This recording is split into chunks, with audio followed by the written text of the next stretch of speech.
नमस्कार, स्वागत है आप सभी का हर खबर हरियाणा में और मैं हूं आपके साथ ज्योति। लोकसभा चुनाव में 5 सीटें हारने के बाद से प्रदेश के मुख्यमंत्री नायब सिंह सैनी पूरी तरह से एक्शन मोड में नजर आ रहे हैं। इसी को लेकर के सीएम सैनी अंबाला में कार्यकर्ताओं की बैठक लेने पहुंचे, जहां उन्होंने विपक्ष पर जमकर भड़ास निकाली और सीएम नायब सिंह सैनी ने कहा कि बीजेपी घर घर जाकर कांग्रेस के झूठ का पर्दाफाश करेगी। जो फॉर्म कांग्रेस ने भरवाए थे उसके मुताबिक अब 8,500 रुपए दे लोगों को। इसी के साथ ही सीएम सैनी ने कहा कि कांग्रेस झूठ की नींव पर खड़ी हुई है और आने वाले चुनाव में इनका सूपड़ा साफ होगा और कांग्रेस कहीं नजर नहीं आएगी। इस दौरान सीएम ने कांग्रेस अध्यक्ष मल्लिकार्जुन खड़गे के बयान और जल संकट को लेकर दिल्ली के आरोपों पर भी प्रतिक्रिया दी है।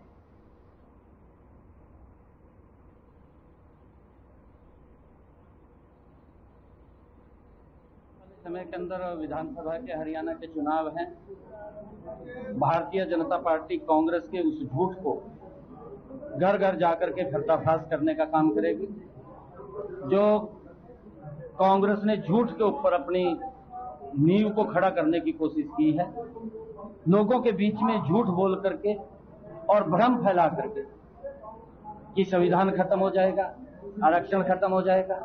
कांग्रेस ने आज तक देश प्रदेश के लोगों के हित के लिए कोई भी ऐसी योजना नहीं लेकर के जिसको उनको लाभ मिले। नरेंद्र मोदी की सरकार ने 10 वर्षों के अंदर हर योजना लोगों को लाभ पहुंचाने के लिए, उनको मजबूत करने के लिए चलाई। देश को आज इन 10 वर्षों के अंदर मजबूती से विकास की गति के ऊपर बढ़ाने का काम किया। कांग्रेस लगातार झूठ बोल करके मोदी के उन कार्यों को दबाना चाहती है, परंतु भारतीय जनता पार्टी का कार्यकर्ता कांग्रेस के इस झूठ को अब बिकने नहीं देगा। मजबूती से खड़ा होकर के उनके उस झूठ का पर्दाफाश करने का काम करेगा। जो लोग बोलते थे, जिन्होंने फार्म भी भरे हैं, इस प्रकार के फार्म भरे हैं कि आपके हर महीने 8500 रुपए आएंगे, देना कांग्रेस के लोग कहां से देंगे? दें वो कहां से देंगे? अरे लोगों के बीच में झूठ बोल करके इस प्रकार का भ्रम फैला देना और ये बात कह देना मंच के ऊपर खड़ा होकर के संविधान की बुक लेकर के कि आरक्षण खत्म हो जाएगा, कि संविधान खत्म हो जाएगा। अरे इस संविधान को ना कभी किसी ने खत्म किया है, ना कि खत्म होगा। संविधान के अनुरूप देश नरेंद्र मोदी जी के नेतृत्व में चल रहा है। कांग्रेस के समय के अंदर तो ये देश उस संविधान को भी अपमान करने का काम इन लोगों ने किया। और आज मैं आपको बताना चाहता हूं कि कांग्रेस के जो लोग हैं ये झूठ की नींव के ऊपर खड़े हुए हैं। जल्दी ही इनका सुपड़ा साफ हो जाएगा, ये कहीं दिखाई नहीं देंगे। आज हर समस्या का समाधान हमारी सरकार कर रही है और लोगों के लाभ पहुंचाने का काम नरेंद्र मोदी की सरकार ने इन 10 वर्षों के अंदर डबल इंजन की सरकार ने काम किया है। कांग्रेस के लोग ये बात बोलते हैं, नौकरियों की बात करते हैं। मैं बार बार इस बात को लेकर के बोलता हूं कि भूपेंद्र सिंह हुड्डा इस बात को बताए कि मेरी 10 वर्ष तक सरकार रही है, कितने युवाओं को रोजगार दिया है, किस आधार के ऊपर दिया है। कांग्रेस के नेता भी मंचों के ऊपर बताएं, परंतु हमारी सरकार ने बिना पर्ची बिना खर्ची के युवाओं को रोजगार देकर के उनको सम्मान देने का काम किया। देखिए, जिन लोगों की सीटें ही मात्र 100 तक भी आंकड़ा नहीं पहुंच पाया, 3 डिजिट में भी जिनका आंकड़ा नहीं पहुंच पाया, वो लोग इस प्रकार की बातें कर रहे हैं। और नरेंद्र मोदी जी 241 सीटें लेकर के 300 एनडीए 303 सीटें लेकर के तीसरी बार सरकार बनाई है, मजबूत सरकार बनाई है और उसको ये इस प्रकार की बातें करते हैं। कांग्रेस बौखला चुकी है, कांग्रेस के पास कहने के लिए कुछ नहीं है, कांग्रेस के पास सिर्फ झूठ फैलाने के लिए है और कुछ नहीं है। इस बात को हमारा कार्यकर्ता मजबूती से इनका पर्दाफाश दलित समाज के अंदर भी जाकर के, ऐसी समाज के अंदर भी जाकर के इनके झूठ का पर्दाफाश करने का काम करेगा। जो मोदी जी ने काम करे हैं उसका बताने का काम करेगा। देखिए, बड़े मैंडेट के साथ तीसरी बार भारतीय जनता पार्टी सरकार बना रही है, बहुत बड़े मैंडेट के साथ, और कांग्रेस कहीं दिखाई नहीं देगी। कांग्रेस के जो पाप हैं, कांग्रेस की जो भ्रष्टाचारी नीतियां हैं, लोग उनको जानते हैं। कांग्रेस के समय के अंदर एक गैस का सिलेंडर 3 दिन में मिलता था। कुरुक्षेत्र में स्थानीय शहरी निकाय मंत्री सुभाष सुधा ने मानसून सीजन आने से पहले पानी निकासी के लिए किए जाने वाले प्रबंधों को लेकर के कई स्थलों का निरीक्षण किया है। आपको बता दें कि सबसे पहले पीपली, खेड़ी, मारकांडा, हरिनगर, दीदारनगर, सिरसला रोड सहित अन्य क्षेत्रों का निरीक्षण किया। इस दौरान उन्होंने अधिकारियों को निर्देश दिए कि मानसून सीजन से पहले बरसाती पानी की निकासी के प्रबंध पूरे किए जाएं, ड्रेनों नालों की सफाई की जाए और सरस्वती नदी की सफाई की जाए। साथ ही दोनों तरफ किनारों को पक्का किया जाए।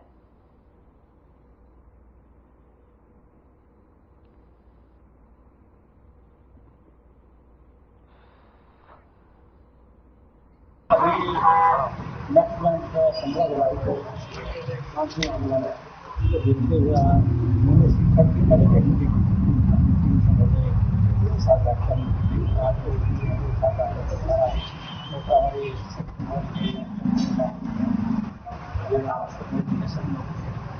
इसलिए आपने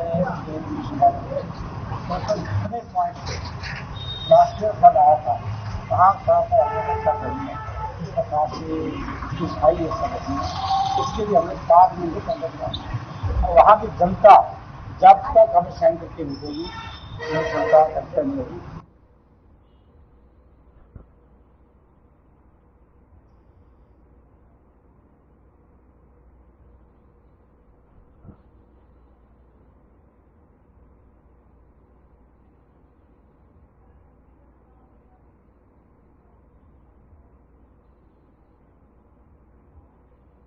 और हरियाणा में विधानसभा चुनाव होने हैं, जिसके लिए प्रशासन के साथ साथ पार्टियों ने भी तैयारियां शुरू कर दी हैं। इसी कड़ी में कांग्रेस भी चुनावी तैयारियों में जुट गई है। आपको बता दें कि कांग्रेस 16 जून से प्रदेश भर में कार्यकर्ता सम्मेलन का आयोजन करने जा रही है, जिसकी शुरुआत कांग्रेस करनाल और कुरुक्षेत्र से करेगी। 21 जून को सोनीपत और पानीपत में कांग्रेस कार्यकर्ता सम्मेलन होगा और इसी तरह अलग अलग क्षेत्रों में 14 जुलाई तक ये कार्यकर्ता सम्मेलन आयोजित होंगे। कार्यकर्ता सम्मेलन में नेता प्रतिपक्ष भूपेंद्र सिंह हुड्डा, कांग्रेस प्रदेश अध्यक्ष उदयभान समेत कांग्रेस के वरिष्ठ नेता और कार्यकर्ता शामिल होंगे, जिनमें जो है वरिष्ठ नेता कार्यकर्ताओं में चुनाव को लेकर के जोश भरेंगे।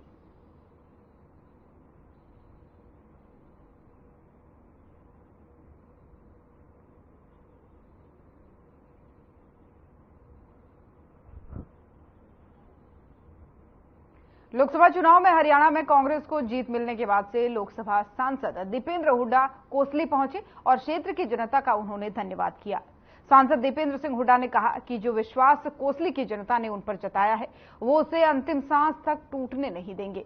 दीपेंद्र हुड्डा ने आगे कहा कि देश में सबसे अच्छा प्रदर्शन हरियाणा में रहा, क्योंकि यहां मत प्रतिशत सबसे ज्यादा था। बीजेपी को जो है हरियाणा में जनता ने आधा करने का काम किया है। उन्होंने कहा कि हरियाणा में अब कांग्रेस की लहर चल पड़ी है और निश्चित तौर पर यहां परिवर्तन होगा।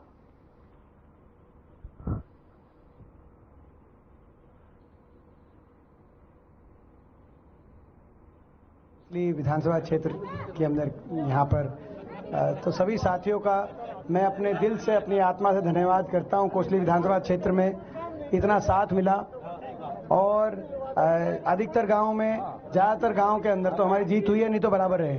तो इतना ज़्यादा साथ मिला जो लोगों का, 36 बिरादरी ने मुझे आशीर्वाद दिया कोसली विधानसभा क्षेत्र से। मैं यही कह सकता हूं कि इस विश्वास को मैं सदा कायम रखूंगा, इस विश्वास पे कभी ठेस नहीं पहुंचने दूंगा जीवन के अंतिम सांस तक। ये एक ऐसा विधानसभा क्षेत्र है जहां हमारे परिवार के 70 साल के एक संबंध इस विधानसभा क्षेत्र से, जब मेरे स्वर्गीय दादाजी ने पहला अपना चुनाव लड़ा।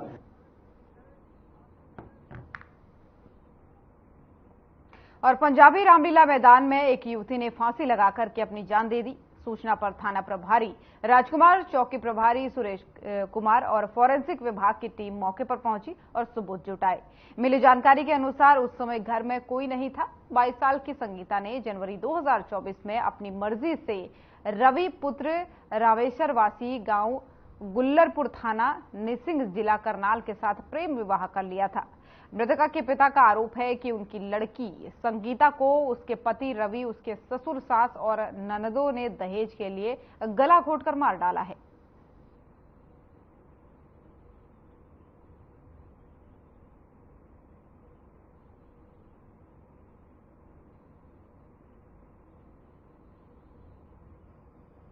सूचना मिली थी कि एक लड़की ने सुसाइड कर लिया है।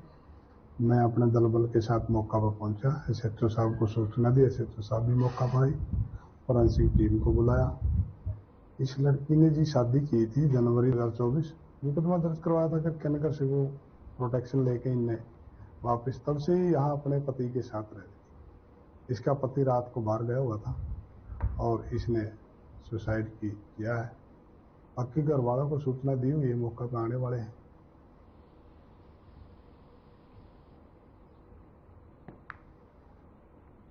और सोनीपत के राय स्थित खेल विश्वविद्यालय को लेकर के हरियाणा सरकार ने जनहित का निर्णय लिया है। सरकार ने खेल स्नातकोत्तर डिप्लोमा करने का नोटिफिकेशन जारी कर दिया है। ये जानकारी विश्वविद्यालय के वीसी अशोक कुमार ने प्रेस कॉन्फ्रेंस करके दी।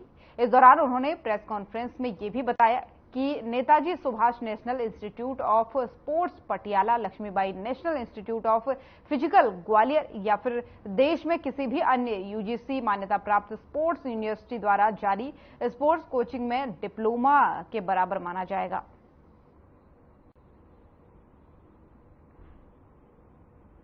हमें एक्ट के हिसाब से किसी भी स्पोर्ट्स ट्रेनिंग इंस्टीट्यूट को, स्पोर्ट्स कॉलेज को मान्यता देने का फुल प्रोविजन है। तो अगर हमें कोई अप्रोच करता है प्राइवेट या गवर्नमेंट संस्थान जो स्पोर्ट्स में डिग्रियां देना चाहता है, स्पोर्ट्स में पढ़ाई कराना चाहता है कोचिंग, तो उसको हम मान्यता दे सकते हैं। और इस साल 500 बच्चों के एडमिशन का टारगेट है और इसमें हमने 3 तरह के कोर्सेज किए हैं। पहला है ग्रेजुएशन कोर्स, 12वीं पास। जो 12वीं पास बच्चा है उसको स्पोर्ट्स की डिग्री देंगे। आमतौर पे प्राइवेट डिग्री ही स्पोर्ट्स में होगी। पहली डिग्री है bachelor of physical education and sports और दूसरी डिग्री है बीएससी स्पोर्ट्स साइंस। तो दोनों के दोनों में बच्चा स्पोर्ट्स सीख रहा है।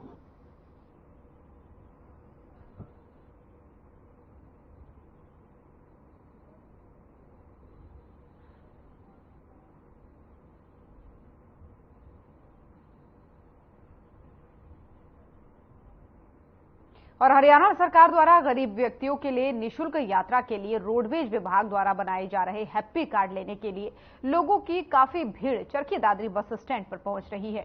लोगों की भीड़ को देखते हुए विभाग द्वारा जहां बस स्टैंड पर स्पेशल काउंटर लगाए गए हैं, तो वहीं पात्रों को उनके कार्ड भी वितरित किए जा रहे हैं। चरखी दादरी जिले के करीब 35,000 लोगों के हैप्पी कार्ड बनकर आ चुके हैं, जिनका प्रतिदिन वितरण किया जा रहा है। वहीं लोगों द्वारा लगातार ऑनलाइन अप्लाई करने की प्रक्रिया भी जारी है। तो वहीं रोडवेज के यातायात शाखा के कर्मचारी जगफूल नागिल ने बताया कि जिले के 35,000 लोगों के हैप्पी कार्ड बनकर आ चुके हैं, जिनमें से करीब 6,500 कार्ड का वितरण भी किया जा चुका है।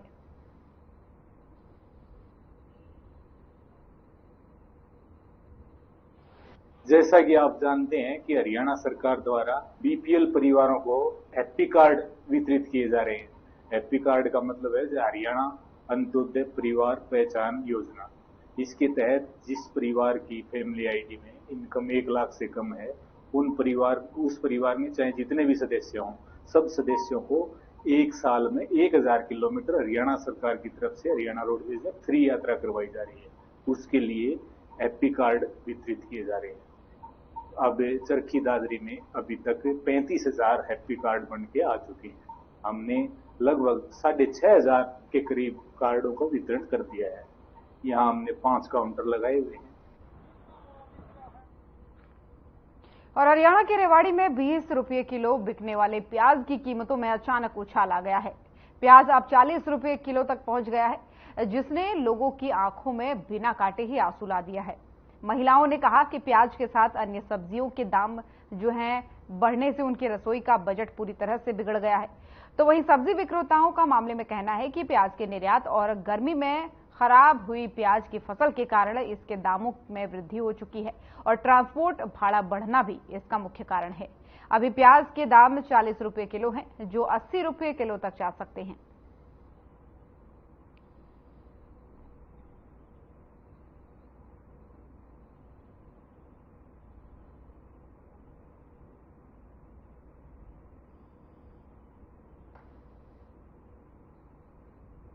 हाँ, सब कुछ महंगा हो गया भैया। बजट में बहुत ज्यादा असर आ रहा है। रसोई पे कितना असर पड़ता है इसका? काफी असर आ रहा है, हर चीज महंगी हो रही है। आज आपने कितने प्याज लिए? आज मैंने छोटी छोटी मीमी पतली लिए तड़के के लिए ताकि सस्ती पड़ी हो थोड़ी सी। तो हाँ पहले 4-5 हाँ अब कम लेते। हाँ मैं कम लिए ये, और क्या, क्योंकि बजट देख के चलना पड़ता है भैया, महंगाई है, बच्चे है, पढ़ाई उड़ाई सब कुछ ही महंगा है। कहीं ना कहीं लगता नहीं है कि प्याज ने स्वाद बिगाड़ दिया है रसोई का? प्याज ने भी बिगाड़ दिया, सारा ही सामान महंगा हो रहा है, महंगाई तो ज्यादा ही हो रही। प्याज अचानक वो कह रहे और भी बढ़ेगी, चिंता ही हो रही है तो भैया, और क्या। प्याज का रेट क्या चल रहा है? 40 रुपए किलो जी। पहले तो 25 से 20 था। हाँ 40 रुपए। फसल खराब होने में बाहर कंट्री जाती है प्याज, इस कारण महंगी हो रही है। पता यही तो लग रहा है, फसल कम है इसीलिए सब आलू प्याज सारा भी रेट बढ़ गया। सब्जी का आलू का है 35 रुपए किलो आलू बिक रहा है। पहले तो 25 था 30 था। रोज बढ़े में 5 रुपए डिस्काउंट, 1-2 दिन छोड़कर 5 रुपए किलो पड़ रहा है। असल में मेन बात है गर्मी से फसल को खराब होना। इसमें बाद कुछ भी ले लो, प्याज आगे से ही महंगी है। एक तो ट्रांसपोर्ट खर्चा इतना बढ़ रहा है बिजली मेरे हिसाब से, फिर यहाँ आएगा फिर उसका खर्चा लगेगा। आज प्याज बिक रही है 40 से और 35 का बीच में। प्याज की बात दूसरी सब्जियों का भी दाम लगातार बढ़ रहा है। अब ये जैसे ये लहसुन है, पहले लहसुन आया करता, पहले बीच में 1 साल पहले टमाटर जैसे फसल खराब हुई है ना, ऐसे ही लहसुन की फसल खराब हुई है। इसकी वजह से लहसुन महंगा हो रहा है। सब मंडी में आए हैं, प्याज के दाम, दूसरी सब्जियों के दाम लगातार बढ़ रहे हैं। सभी के बढ़ रहे हैं। अभी तो 1 हफ्ते से सारी सब्जियों बढ़ गई है। कोई सब्जी खराब से खराब, लोग की भी 60 रुपए कम नहीं है। प्याज क्या रेट मिल रहा है? अभी 40 रुपए किलो। 40 रुपए किलो। और हफ्ता पहले क्या रेट था? हफ्ता तो 20 रुपए था, डबल रेट हो गया। क्या कारण मानते हैं इसका? कारण क्या, ये तो बाहर फॉरन गाड़ी होंगी, अच्छी प्याज अपने लोकल गर्मी होगी। प्याज चल रही है थोक का रेट 30-32 रुपए किलो। 100 रुपए दड़ी प्याज यहाँ खुली बिक रही है, 40 रुपए किलो। हाँ जी, थोक का रेट का। हाँ, एक हफ्ता पहले गर्मी की वजह से माल आ रहा है कम, सब्जी नष्ट हो रही, इस वजह से रेट हो रहा है हाई फाई। ये आई साल का रेट है। इन दिनों में सब्जियां महंगी होती है 2 महीनों के लिए।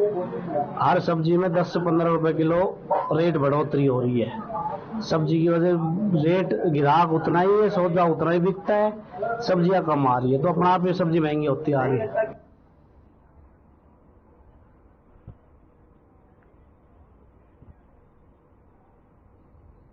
और फरीदाबाद के सेक्टर 62 हाउसिंग बोर्ड कॉलोनी में 13 साल के बच्चे का अपहरण कर उसकी हत्या करने का मामला सामने आया है। बच्चे का शव मिलने के बाद से परिजनों ने थाने में पहुंचकर जमकर हंगामा किया। तो वहीं साथ ही आपको बता दें, पुलिस पर लापरवाही के आरोप भी लगाए गए हैं और बताया जा रहा है कि कर्ज में डूबे एक युवक ने पैसों के लालच में अपने ही दोस्त के बेटे को मौत के घाट उतार दिया। और सामने आया है कि आरोपी ने बच्चे का अपहरण कर उसे ज्यादा मात्रा में नशीला पदार्थ खिलाया था, जिसकी वजह से उसकी जान चली गई।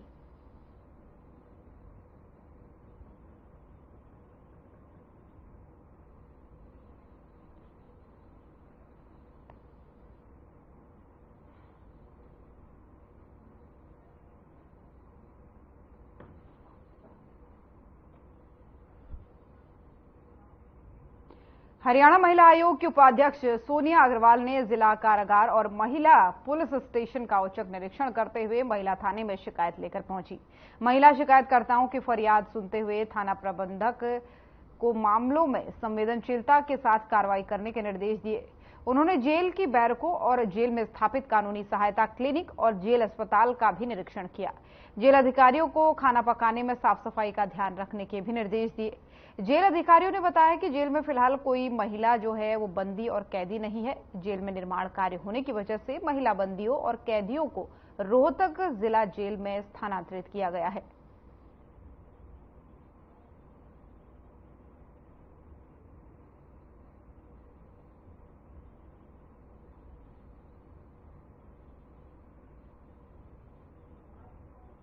की समस्या को समझा, जाना और उनका घर बसाने के लिए काफ़ी एक अच्छे जो प्रयास हैं वो किए और मुझे पूरी उम्मीद है कि वो सार्थक साबित होंगे और उनका घर अवश्य बसेगा।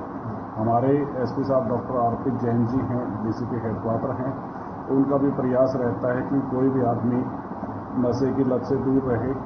मैं Sonia Agarwal, vice chairperson Haryana state commission for women.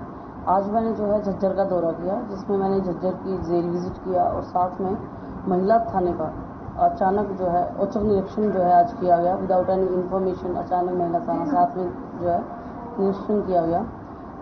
Jhajjar jail में ये मिला कि हमारे पास जितनी भी कन्विक्ट वहाँ थी, जितनी भी कैदियाँ वहाँ थी, उनको सबको ट्रांसफ़र किया गया है रोहतक जेल में, क्योंकि वहाँ पर कंस्ट्रक्शन का काम चला हुआ है। जैसे ही वो काम खत्म होगा तो उनको वापस से जो है झज्जर जेल में ट्रांसफ़र कर दिया जाएगा।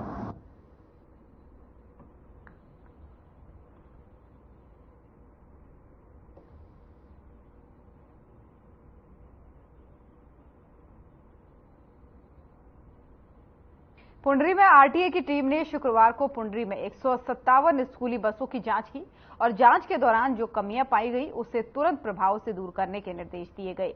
जांच टीम के प्रभारी अनिल सैनी ने बताया कि विभाग द्वारा पिछले कई दिनों से की जा रही सख्ती के चलते अब स्कूल बसों की स्थिति में पहले से बहुत ज्यादा सुधार है, लेकिन अभी भी कई स्कूलों की बसों में कमियां हैं और 40% बसों में हेल्पलाइन नंबर डिस्प्ले नहीं किए गए हैं। इसके अलावा कई बस चालकों के पास 50 साल पुराने लाइसेंस नहीं है और कई स्कूल की बसों के कंडक्टर या अटेंडेंट के पास लाइसेंस या फिर रेड क्रॉस का प्रमाण पत्र नहीं है।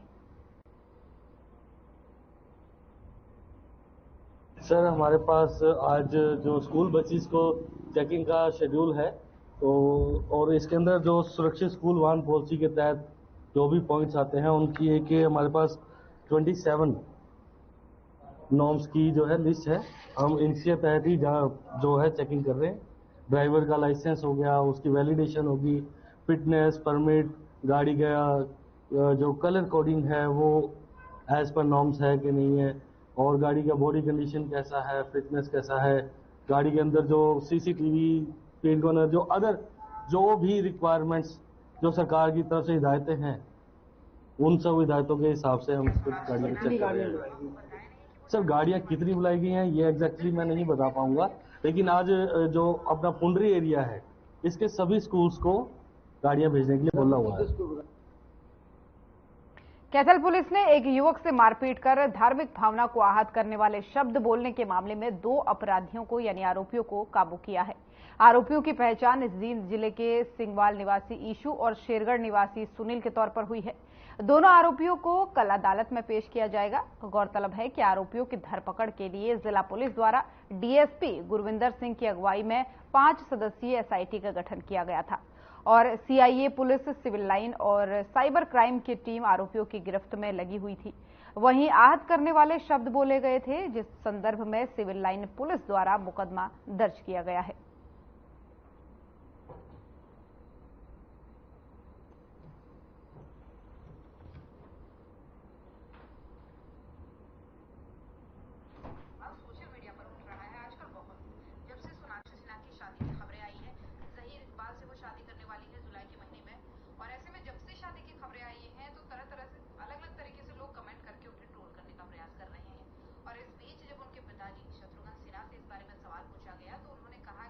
उप तहसील रंजन के सर कहाँ से पकड़ा गया था? ये तहसील रंजन से पकड़ा गया। कितनी रिश्वत मांगी थी? 14,000 रुपये मांगी थी और 14,000 रुपये किस काम के लिए थी? ये इन्होंने, इनका एक वारंट दाखिल था तो जमीन का बंटवारा हुआ था। तो हर खबर हरियाणा देख रहे थे आप। बुलेटिन में फिलहाल इतना ही। नमस्कार।